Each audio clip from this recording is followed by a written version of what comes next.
Hello, everybody. This is a story I've been working on in between some of my other ones, because now that I'm trying to post more often, I've been trying to break up my workflow so that I'm not just working on one thing at a time, I'm working on a few things. So when I'm waiting on lines for a story, I have something else going on, like a project that's more centered around just me as the main narrator, which this one is. It's just me for pretty much the entire story. Well, yeah, it is just me for the entire story, and then Romnex comes in at the end with a little bit too. And as you all know, I normally upload earlier in the day, and I want to see if you all have been enjoying that schedule. It's kind of been my schedule for the last few years. I used to upload in the evening around 6 p.m., but do you enjoy having the uploads earlier in the day, or would you prefer to see them closer to the evening? And yeah, I actually had an idea that I thought would be pretty fun for Halloween. I know that's 5 months off, but I was thinking about doing a series where I go around to different ghost towns in the area, well, in the state that I live in, and making like a little road trip of it. I think that'd be pretty fun for Halloween, or just going to a haunted house. I don't know. Maybe something like that I think would be pretty fun. And I have some longer projects coming out, some that are a few hours long. I'm really excited for those ones. And I have a guest feature video coming out soon with Romnex, and that one's going to be about 3 hours long. But yeah, I hope you enjoy the video. If you like the story, be sure to check out the author's Patreon page if you want to show some support. I'll link that in the pinned comment. And with that said, enjoy the story.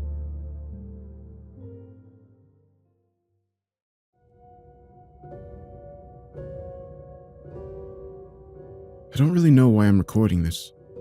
Maybe because it felt too real to just forget. And I've been sitting at my desk for the past hour trying to convince myself it was just a dream. Of course it was just a dream. I'm going to keep telling myself that until it sticks. It started the way a lot of dreams do, I guess. Mid-action, no preamble. 1 second I wasn't anywhere, and then I was. I was lying on a floor, concrete and cold. The kind of cold that soaks through your clothes before you even realize it's happening. I sat up and looked around, and that's when the first wave hit me. That uncomfortable feeling.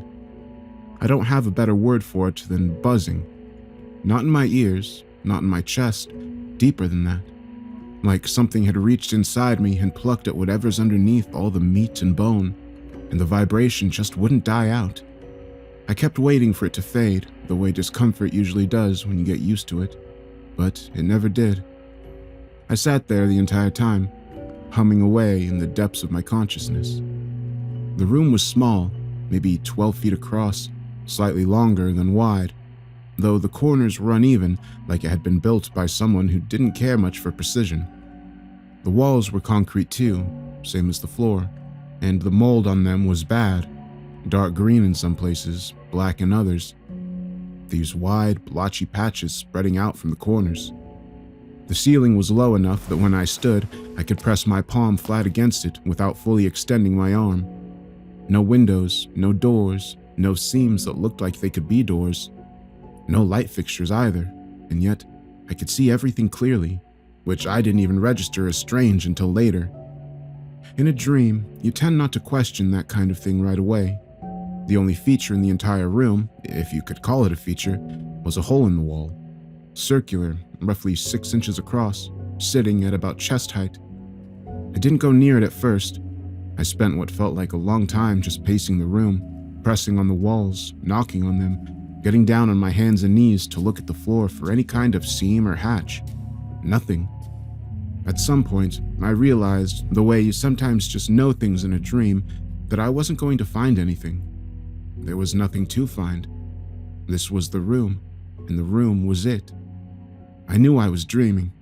I figured out maybe an hour in, or at least what felt like an hour, and thought that would help, the way it usually does. Like, once you recognize it, you can sort of loosen your grip on the dream and wake yourself up, or at least stop taking it seriously. But knowing didn't do anything. The buzzing was still there. The mold was still there. The cold was still seeping through the floor into my feet. I pinched myself, and all it did was hurt. The room didn't care that I knew it was a dream. Eventually, I went over to the hole. Up close, it was darker than it had any right to be. I leaned in and looked, but couldn't see anything. Just black, the kind that doesn't seem to have a back to it. And then there was the liquid. It dripped slowly from somewhere inside the hole, one drop every several seconds. collecting in a small dark smear on the wall beneath it and then on the floor. I crouched down and looked at it. Thick, viscous in the way that motor oil is. The way it holds together and moves reluctantly. Black, or close enough to it. And the smell, diesel. That heavy petroleum smell. Though with something else underneath it I couldn't quite place. Something almost organic. I didn't touch it with my bare fingers. I used the edge of my sleeve, just a brief contact, and it clung in a way that felt unnatural. I still don't know what made me do it, but later, much later after more pacing, after trying to sleep on the floor and finding that I apparently couldn't sleep inside a dream, I pushed my arm into the hole up to the elbow. The edges were smooth, almost polished, and cold inside, colder than the room. I pushed my arm in further, past the elbow, until my cheek was pressed against the wall and my shoulder was wedged against the opening, and I still couldn't feel the end of it. Just cold air and nothing. My fingers found no wall, no debris, no change in surface. I pulled my arm out and the sleeve was damp with the dark liquid, and the smell of it stayed on me for the rest of the time I was in there. I don't know how to describe what 8 hours in that room does to a person. After the first couple of hours, the pacing stops feeling productive and starts feeling like what it is, which is desperation. I talked to myself for a while. I sat in the corner farthest from the hole and stared at the walls and tried to do math problems in my head to stay focused. I'm an engineering student, so I have a decent backlog of those. At some point, I started to feel the edges of something I can only describe as a loosening. Like the part of me that organizes the world into comprehensible pieces was starting to get tired of the effort. I caught myself just staring at the mold on the opposite wall for what must have been a long time, not thinking, just staring. That scared me more than the room did. And then I woke up. It was like breaking the surface of water. My own ceiling, my own room, morning light coming in at the sides of the blinds. I lay there breathing for a while. Relief is the right word for those first few seconds. Genuine, physical relief, the kind you feel in your feet when you lay down after a 10-hour shift. But it hasn't totally left me.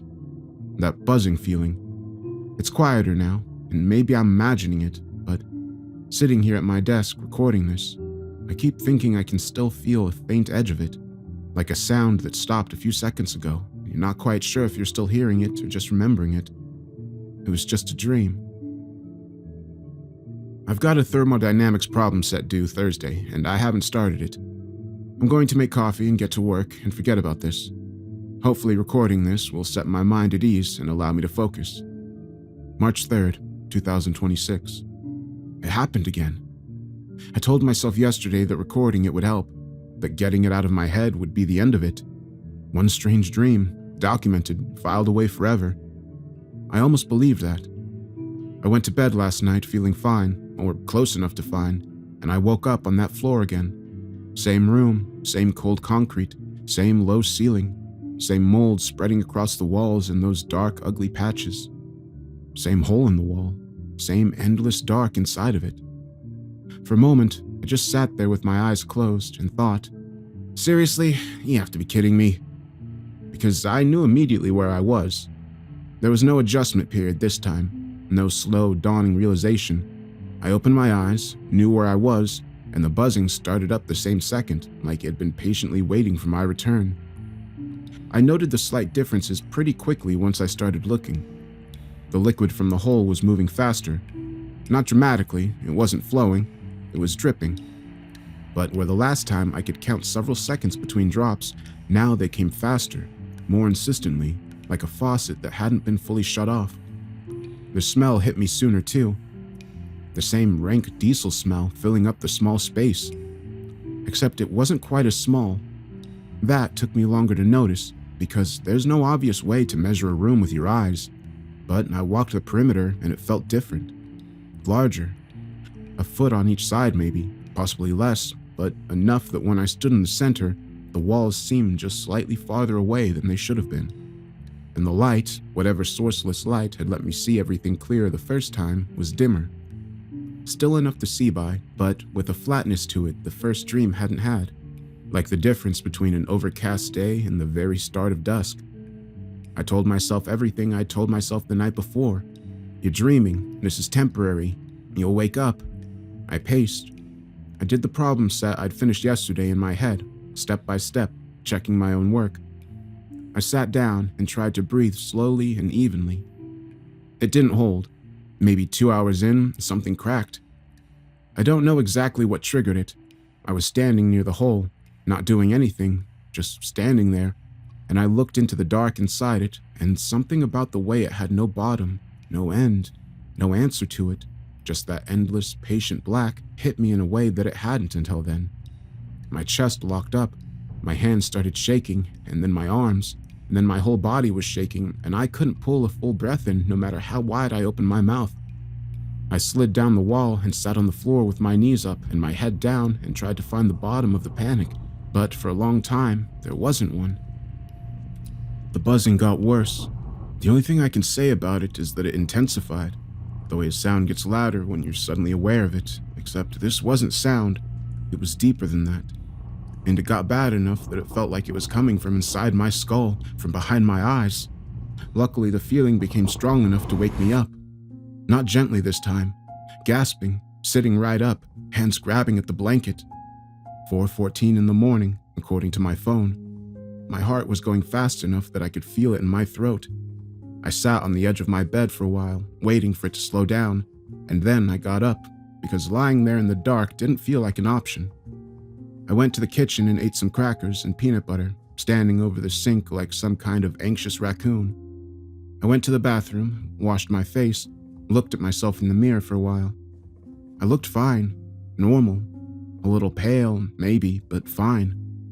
I went back to bed to lay on top of the covers and stare at the ceiling, thinking about whether I wanted to go back to sleep. The answer was no. I went back to sleep anyway. The room was waiting. Larger again. Not much, but I could tell. A little shade dimmer than it had been when I'd left, however briefly. The dripping from the hole was a little faster still.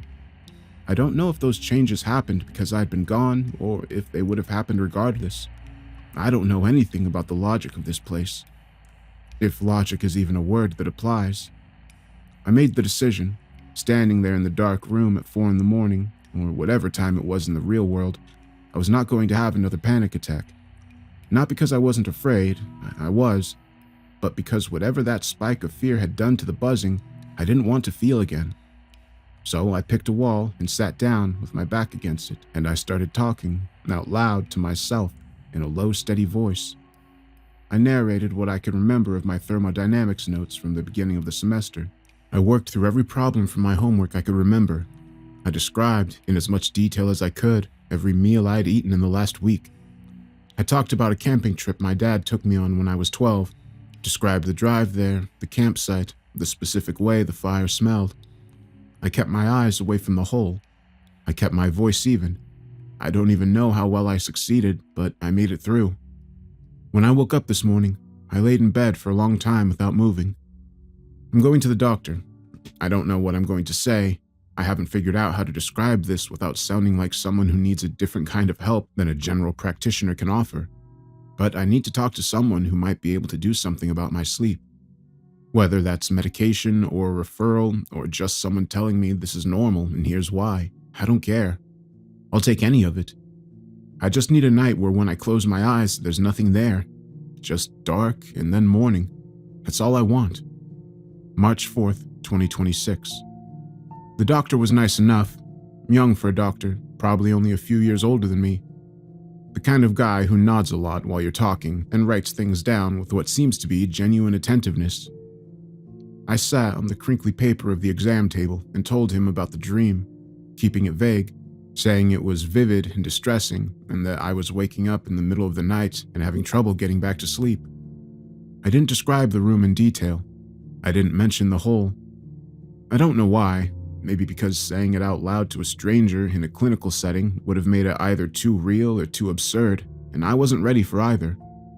He told me I was experiencing night terrors. He said it with the comfortable confidence of someone recalling a fact they've recalled many times before, and I could tell he expected that to land with some weight. The way a diagnosis usually does. It didn't, particularly. He went through the list of things I should avoid: caffeine, alcohol, marijuana, screens before bed. He talked about meditation while falling asleep. Something about giving the brain a neutral focal point so it doesn't generate its own. He told me that if it continued, he'd refer me to a sleep study where they could monitor my brain activity and potentially identify something more specific, and told me most people see improvement within a couple of weeks with therapy and healthy sleeping habits. I thanked him and left to sit in my car in the parking lot for about 10 minutes. Night terrors. Avoid caffeine. Most people see improvement. I don't know what I expected him to say. There isn't a diagnosis for what I'm describing, not really, and even if there were, it wouldn't change the fact that tonight I'm going to lie down in my bed, close my eyes, and end up back in that room. A name for it doesn't help with that. A referral to a sleep study doesn't help with that. I drove home, made dinner, and didn't drink coffee, which I desperately wanted. I sat on my couch and tried to do the meditation thing using a video I found online. It helped a little, not nearly enough though. Getting ready for bed was its own ordeal. I kept slowing down, whether intentionally or not. I brushed my teeth for probably 15 minutes. I found myself standing in the bathroom dark after turning the light off, not moving, not particularly thinking, just not going to bed. Eventually, I made myself lie down. I stared at the ceiling. I tried the meditation again, focusing on my breathing, counting exhales, all of it. The buzzing started before I was even asleep, faint like an early warning system. My whole body wanted to stay awake. I lay there for a long time, maybe an hour, rigid and resistant.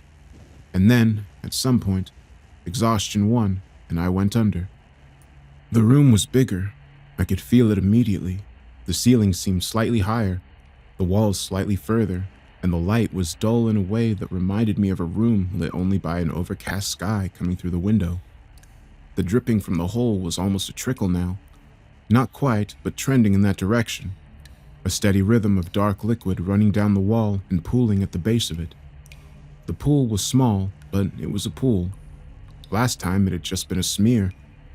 I stood in the center of the room and did my rough calculations, the same way I had the night before, and I estimated maybe 20% larger than the first time. 20% dimmer. The smell was worse, more present, filling the room fully now rather than just hanging near the hole. And then I felt it. I was standing in the middle of the room doing nothing, and I felt that I was not alone. I turned around, I checked every corner, I walked the perimeter slowly, trailing my hand along the wall, looking at everything carefully. There was nothing there. No person, no shape, no shadow that didn't belong to me. Nothing near the hole, nothing near the floor, nothing on the ceiling. I was alone in every observable sense, but that feeling didn't leave.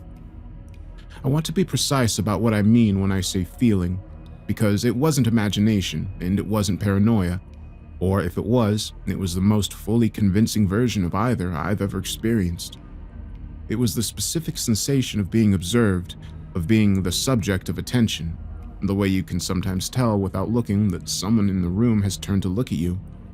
That particular pressure of awareness. Something was watching me. Something was in the room with me in a way that my eyes couldn't locate or confirm. And it was watching me with what I can only describe as patience. Like it was waiting to see what I would do. Like it had all the time in the world and was in no hurry whatsoever. I lasted maybe an hour and a half before the panic took over. Same as before. The chest, the shaking, the inability to breathe. The buzzing spiked. I awoke at 2:47 a.m. with my pillow damp from sweat and my hands balled into fists at my sides. I did not go back to sleep. I laid in bed until 3, then got up and turned on every light in my apartment and sat at my desk. I worked on a lab report.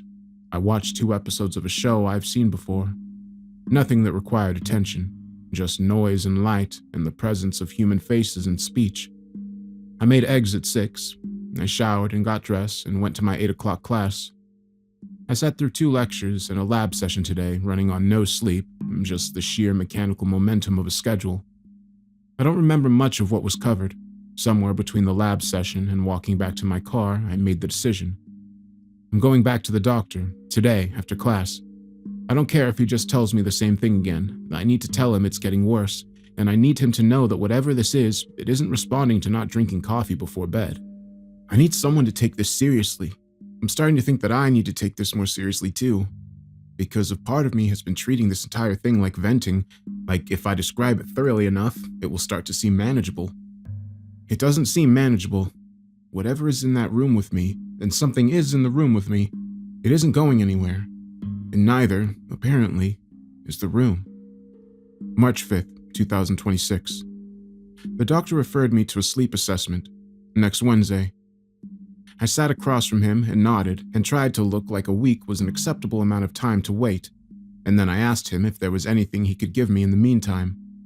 He didn't love the question. I could see it in the slight pause, the way he glanced at his notes before answering, but I told him I hadn't slept a full night in days, that I was falling behind in my classes, that I was exhausted in a way that was starting to affect my ability to function, all of which is true. He typed something, paused, and then typed again, and then printed a prescription for a low dose of benzodiazepine. He told me to take it only as needed, and told me not to drink with it, and told me to call if anything felt wrong. He said it like he was hoping I wouldn't need to call. I filled the prescription on the way home, took the pill about an hour before bed, sitting at my kitchen table with a glass of water, and staring at it in my palm for longer than was probably necessary. It was small, white, oblong, totally ordinary. I swallowed it and waited. Eventually, I felt the edges of myself go soft and far away, which was a relief, honestly. My body relaxed in a way it hadn't in days. I went to sleep feeling, for the first time in a week, like maybe sleep was going to be okay. The floor was cold under my cheek. Relief would not find me tonight. I sat up and looked around. The room had grown again. Not enormous, not cavernous, but noticeably larger than the last time. The light was flat and dim. The liquid from the hole was moving faster, a thin but steady stream now, a dark ribbon running down the wall. I sat there for a moment, registering all of this, and then I looked at the floor and saw it. In the center of the room, a single pill, white, oblong, identical in every visible way to the one I had taken before bed. It was sitting on the concrete floor in the middle of the room like it had always been there. I walked over and crouched down, looked at it without touching it. I looked around the room again. The feeling of being watched was gone, completely, cleanly absent in a way I hadn't fully appreciated until now, feeling its absence. I was alone, actually alone.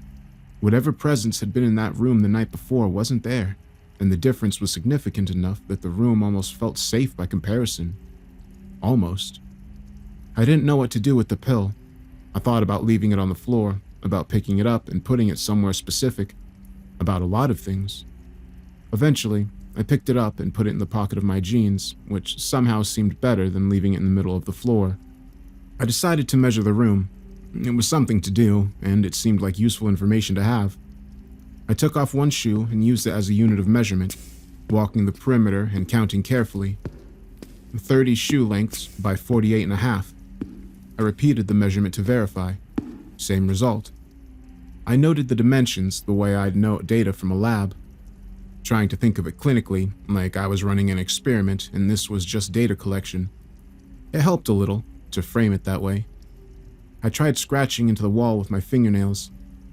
I don't know what I was hoping to achieve. Marking the wall felt like doing something, which was the point. But the concrete didn't give at all, not even a pale streak. My fingernails came away intact, and the wall was unchanged. I pressed my palm flat against it and pushed as hard as I could, which accomplished nothing. I knocked on various sections, hoping for a hollow sound. Nothing. I paced. I did calculations in my head. I narrated things to myself in a low voice. The hours moved the way they had the first night, slowly. At some point, I started going stir-crazy in a way that felt different from anxiety, more animal than that, the specific misery of a creature in a too small space, even though the space wasn't quite small anymore. After what I estimated was 3 or 4 hours, I sat down in the corner and put my hands in my pockets and felt the pill between my fingers. I thought about it for a while. I took it out and looked at it. Then I swallowed it, because I couldn't think of a good reason not to, and I was desperate for something to change. The headache started within seconds. not building gradually the way headaches normally do, but arriving fully formed and worsening immediately. A pressure behind my eyes that doubled and then doubled again, moving from uncomfortable to painful to the worst pain I've ever experienced in my life within the span of maybe 2 minutes. I got to my hands and knees on the concrete and pressed my forehead against the floor. The cold helped for a few seconds and then stopped. I puked repeatedly until there was nothing left, and then I dry heaved for a while with my cheek on the concrete floor next to the mess I'd made. The headache kept going, kept building, kept finding new registers of pain I hadn't known were available. My only thought was that I was in hell. I woke up at 3:31 a.m. My bed was soaked in vomit. I lay in it for a few seconds, too stunned to move, and then I got up, took off everything, and carried it to the bathroom, where I turned on the shower and sat on the edge of the tub while the sheets rinsed. The headache was gone, completely gone, not even an echo of it.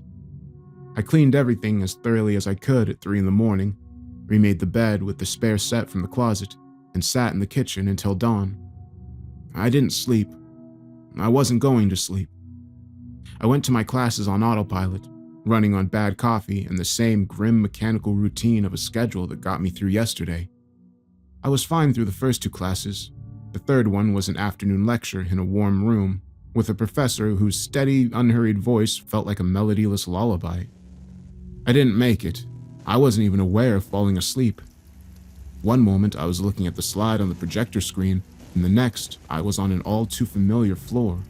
The room, dim, larger, the stream of dark liquid running steadily down the wall. I stood up and felt the familiar weight of all of it settle over me. And I was calculating how long I'd have to be here before class ended when I heard something. A voice, muffled, distant, but recognizable. My professor's voice, coming from the direction of the hole. I stood still and listened.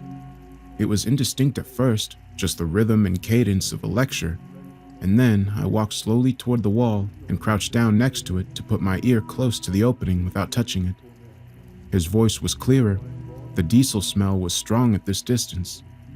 I could make out words, a sentence about load distribution, another about structural tolerances, and then distinctly, clearly, coming out of that lightless hole in the concrete wall was my name. I woke up to him saying it out loud in the classroom, standing over my desk with the particular expression of someone who has been patient for long enough. Half the class was looking at me. He told me in a quiet, controlled voice that he expected more from students in this program, that sleeping in lecture was disrespectful, and that he hoped it wouldn't happen again. I said, "No, sir, it won't." He moved on. I sat for the rest of the lecture staring at the desk, fingernails digging into my legs. The pain was able to keep me awake. I don't know what to do tonight. I can't take the pill again, obviously. I'm not sure sleep is something I want to do at all, but I can't keep waking up at 3 in the morning and going to class on nothing. I have the sleep assessment on Wednesday, which is 5 days away. I have a lab report due Thursday and an exam the following Monday, and a professor who now watches me during the lecture to make sure my eyes are open. I have a room in my head that is slowly getting larger and darker, a hole in the wall that apparently carries sound from one world to the other, and no good explanation for any of it. March 5th, 2026. I thought I had it figured out. The part that gets me, sitting here at 11:48 at night with my knuckles split open and bleeding onto the edge of my desk, I actually felt good about this one. I spent the afternoon building a playlist, 8 hours exactly, timed it out to the minute, with all the bands I know well enough that the music would feel like company. The loud kind, the kind that fills a room completely and doesn't leave space for anything else to live in. I figured if the hole could carry my professor's voice into the room, it could carry my music as well. Give me something to do in there, something to focus on, something that was mine and from the real world, not from that room. I put my phone on the nightstand with the speaker facing up, the music high, and I felt, genuinely felt, a loosening of the anxiety that's been sitting on my chest for a week. A plan. I finally had a plan. I fell asleep, hit the floor, and the room was silent. Not quiet, absolutely silent. The absence of the music I knew was playing 15 feet away on my nightstand was more unsettling than the buzzing feeling. The room was bigger again, darker. The stream from the hole had widened. dark liquid running steadily down the wall and spreading across the floor in a slow, creaking slick that caught what little light there was. And the feeling was back. The being watched feeling. Immediate and total, like walking into a room and knowing without looking that every head has turned toward you. My stomach dropped. I stood in the middle of the room and breathed and tried to think. The hole. The professor's voice had come through the hole. I walked over and crouched down, put my ear close to the opening, keeping my face away from the stream of liquid running beneath it, and listened intently. The music was there, faint, thin, like hearing something from 3 rooms away through closed doors, but it was still there. I could make out the specific song, which meant something was transmitting, just poorly. Last time, the sound had been clearer. Something had changed. I thought about that for a moment, and then thought, something is in the way. And then before I'd fully decided to do it, my arm was going into the hole. Shoulder against the wall, cheek against the concrete, arm extended as far as it would go. The cold closed around my arm the way it had the first time. I moved my fingers slowly through the dark, feeling nothing. And then something. Soft. The tips of my fingers registered soft before anything else. Unexpected enough that I pulled back slightly before pushing forward again. Something was in there. Wedged at the very limit of my reach, and I could just barely make contact with the edge of it. I pressed further. The concrete edge of the hole dug into my shoulder. I turned my face harder into the wall and stretched until my fingers found purchase on the thing, and I pulled. It came out slowly, catching on the edge of the hole, and I had to work it loose with careful movements before it came free all at once. I stumbled back with it in my hand. I held it up and looked at it. A doll. Small, fitting easily in one hand, made of yarn, or something like yarn. The crochet uneven and crude, like something made by someone who didn't know how or didn't care. Button eyes, 2 of them, mismatched in size, sewn on with dark thread. It was soaked in the black substance, heavy with it, the smell of diesel rising off in a noxious wave. The yarn itself, under the coating, looked like it might have once been a pale color. Might have. I turned it over in my hands and looked at it from every angle and tried to locate a rational explanation for its presence and came up empty. I could hear the music now, clear as the way it had been when I'd heard my professor, coming through the open hole without obstruction. The song that was playing was one I'd put near the front of the playlist. I carried the doll to the far corner of the room, the one farthest from the hole, and set it down facing the wall. I don't know why facing the wall.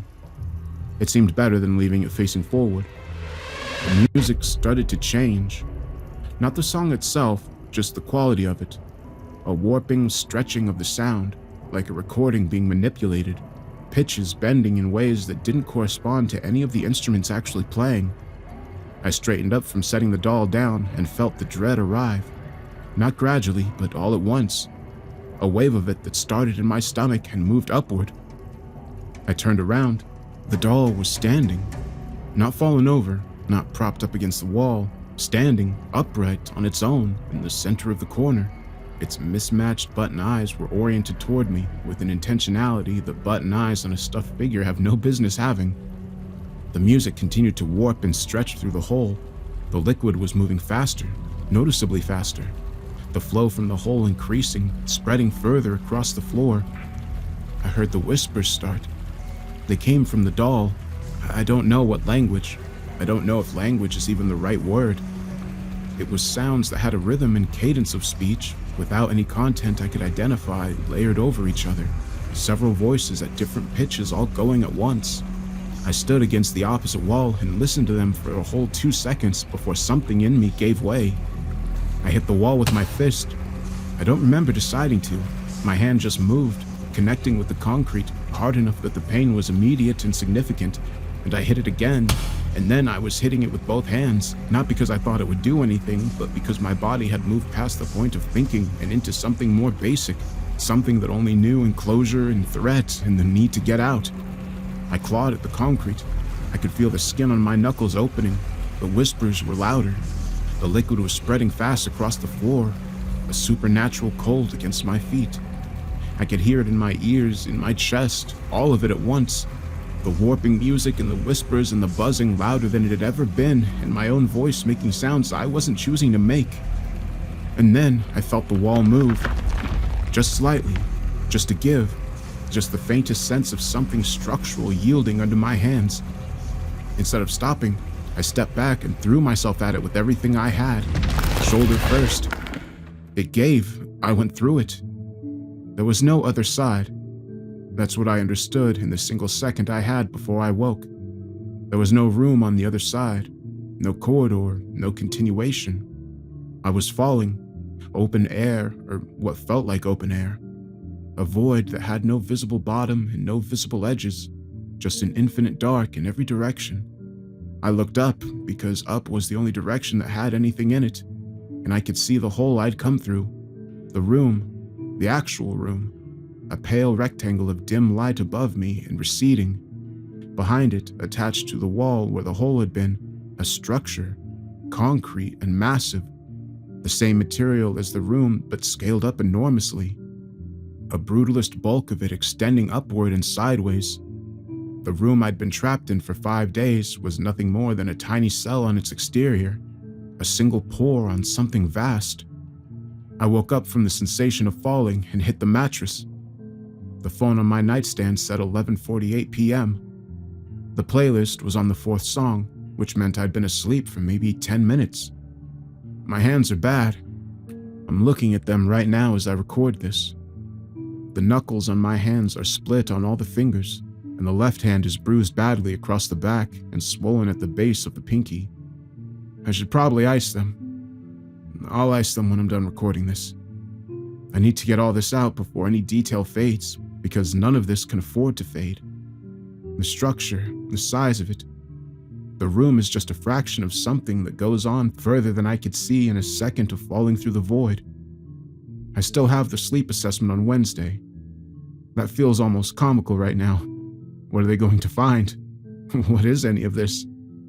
I need answers that no doctor's going to have. I think the only place those answers exist is in that room. I know how that sounds, but I've been approaching this as something happening to me, and I think that's been the wrong frame. There's more to this in the room, and whatever is in there watching me has the answers I seek. My nerves need to settle down first. I'm going to ice my hands, drink some water, and sit here until the shaking stops. March 6, 2026. I'm recording this from my bed. The nurse set up my tablet on the tray table. She was kind about it. She didn't ask why I needed it, just set it up. Brought me some water and left after the routine house visit, which is what I needed. I've been lying here trying to figure out where to start, and I think the only way is to just go through it in order and not stop. So that's what I'm going to do. I went back to sleep. I said I would, and I did, and the room was how I'd left it. That was the first thing I registered, almost exactly as I'd left it, except for the increase in size and the darkness that came with every entry. The hole I'd broken through was still there, a ragged gap in the concrete on the far wall, cold air coming through from the void on the other side. The floor was covered in the black liquid, the smell of it overwhelming. The music was still coming through the small hole, and the doll was in the corner facing the wall, exactly where I'd placed it before I'd noticed it had moved. Something had placed it back, set back the way I had originally put it, facing the wall, as if the thing was trying to convince me it had never moved at all. The buzzing was immediate and intense. The watched feeling was instantaneous and total. I stood in the liquid and felt both of those things for only a split second. I want to be honest about my mental state when I say that I mostly didn't care. Something had happened to me between the falling, the waking, the recording, going back under. Some threshold has been crossed. I looked around the room at all of it, the doll and the hole and the liquid and the dim light, and what I felt most strongly was not fear, but a kind of furious need to know. The structure I'd seen when falling, the massive concrete thing that the room was just a cell on, extending outwards further than I could see. I needed to get to it. I needed to get through the wall where the hole was. If I could get through it, I could get to something other than this damned room. Something that might have answers in it. I started hitting the wall. I know exactly how this sounds. I had already destroyed my hands once against these walls, and I went back and started doing it again. I cannot fully explain the state of mind, except to say that it wasn't a rational decision. It was barely a decision at all.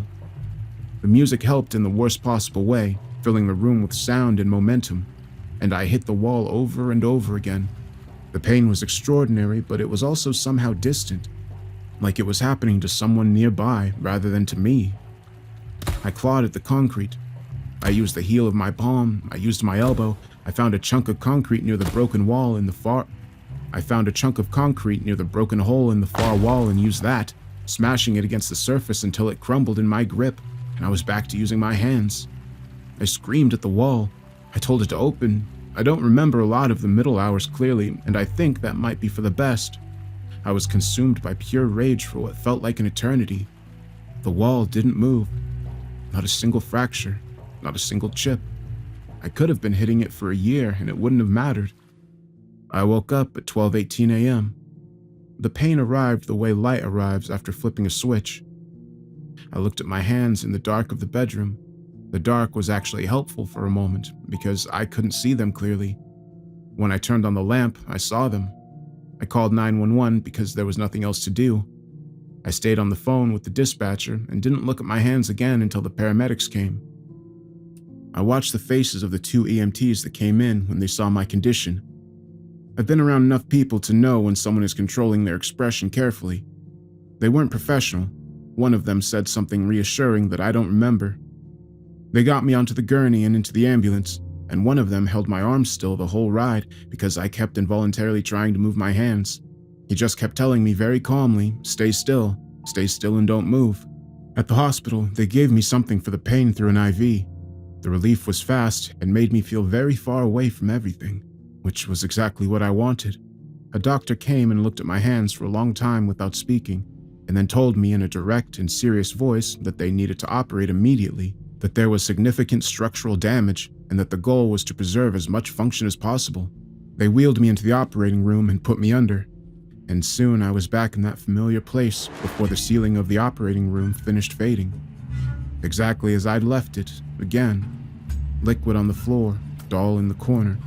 The only new thing being a bloody crater in the wall where I'd spent hours destroying my hands. Dark and grimy, going nowhere. I stood in the middle of the room and looked at all of it and understood immediately and with complete clarity that I could not be here, that I needed to wake up. I had no thoughts about how whatever was happening to my hands on the operating table required me to be unconscious, cooperative, and still. I ran at the hole in the far wall and jumped through.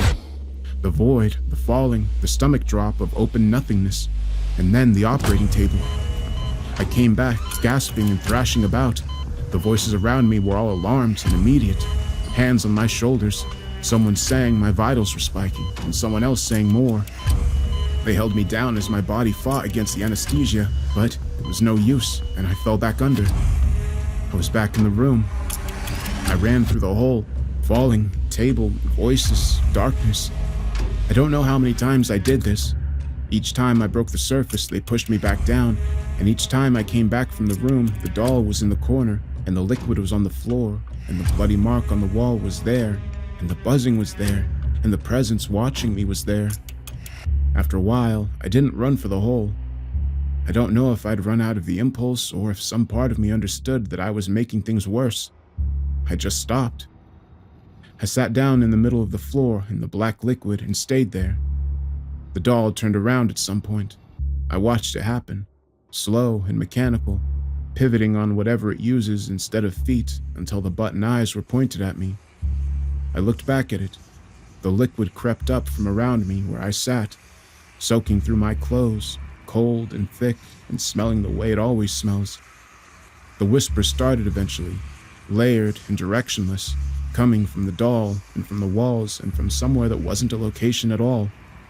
The buzzing was at a constant high pitch, the presence bearing down on me from everywhere and nowhere. I sat in it, breathed it all in, and sunk into the panic attack fully and completely, letting it flow through me because there was nowhere to go, nothing to do. I cried, screamed, sobbed, sitting in a concrete room covered in black liquid. This must be what hell is like, incomprehensible suffering. It felt like much longer than a surgery takes. I woke up in the recovery room, white ceiling, warm blankets, the specific antiseptic smell of a hospital. A nurse checked on me almost immediately. I asked her how long I'd been under, and she said a little over 4 hours. 4 hours. I've spent more time in that room than 4 hours before. I know what it feels like. That was not 4 hours. The doctor came and talked to me about the surgery.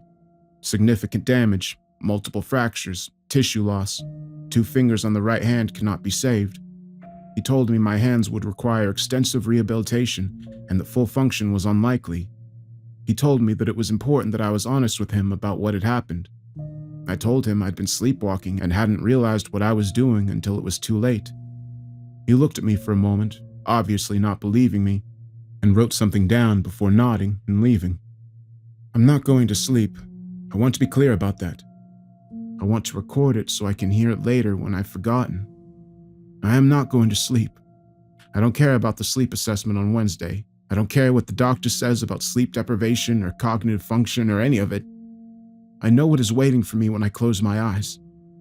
I know what it does, and I am done. I will never see that room again. I'm not going to sleep. I will never see that room again. I am not going to sleep. Fear can keep me awake. I am not going to sleep. I will never sleep. March 10th, 2026. I don't know why I'm writing this down. I'm not a journal person. I've never kept a diary or a blog or anything of the sort. I'm doing this because something has been sitting in the back of my mind for a few days now, and I can't get it out.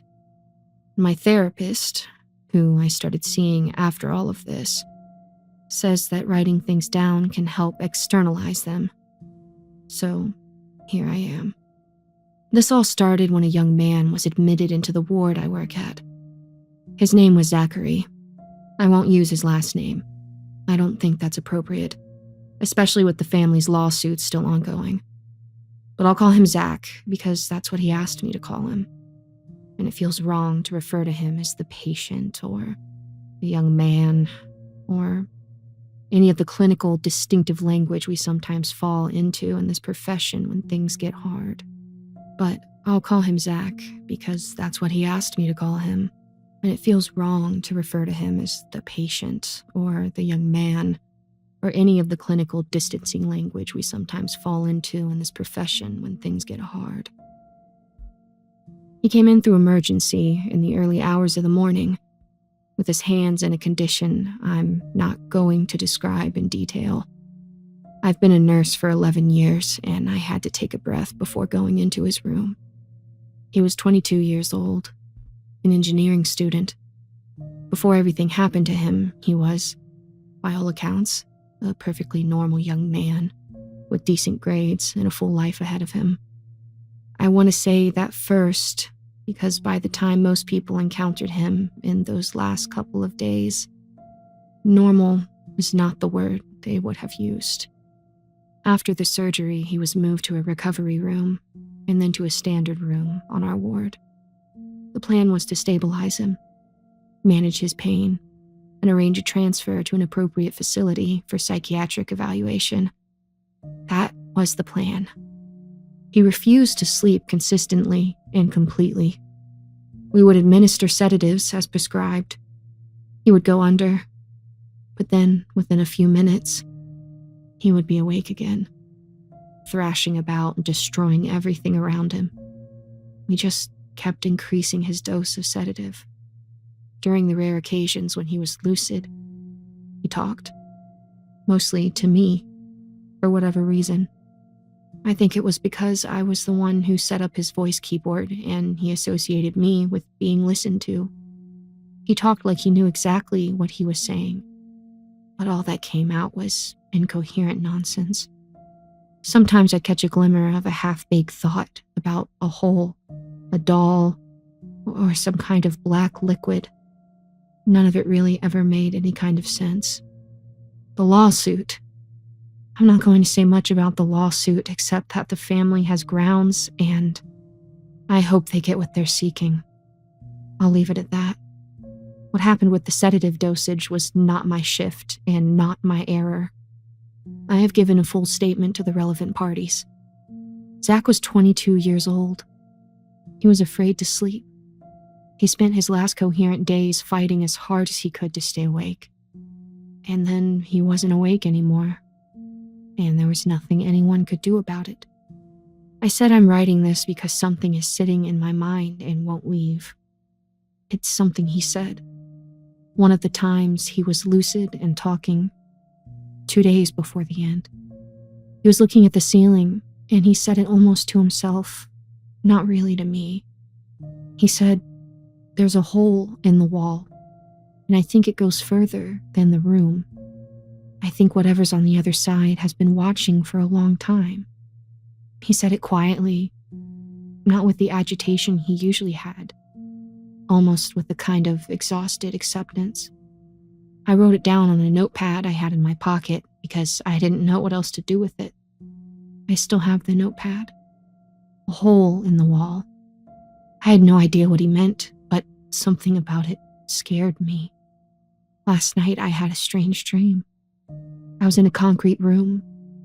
The walls were damp, mold spreading across them in dark patches. No windows, no doors. The ceiling was low. There was a single feature in the room, a circular hole in the wall. The dream felt like it lasted an eternity. I've never been more relieved to wake up in my entire life. I'm sure it's nothing. The imagery of his final coherent thought embedded itself into my subconscious. My sleeping brain did what sleeping brains do and embedded imagery. That's the only thing this is.